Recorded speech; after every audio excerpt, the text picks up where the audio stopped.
I literally almost made this engine explode on the first start.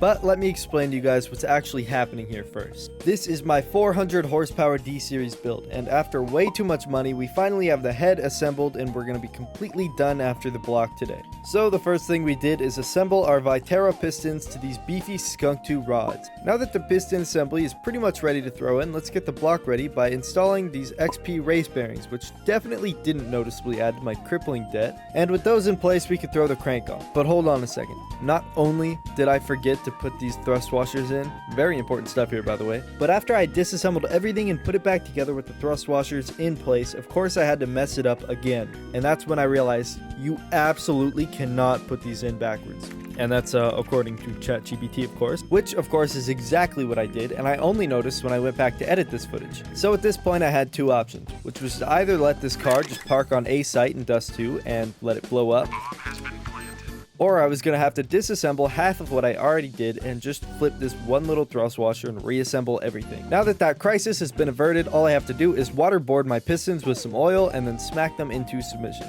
Luckily, Diddy reminded me to lube the bolts on my rods so that I can install them to the crank. From here, it's just all little add-on pieces like the water pump, the rear main seal, all that goes on, and then we can finally take our head gasket and throw our head on with our ARP head studs. Fun fact though, if you actually tighten your head bolts, that's dumb because you definitely don't need to do that, and if you do, I'm just going to find you and I'm going to make your engine blow up just like mine.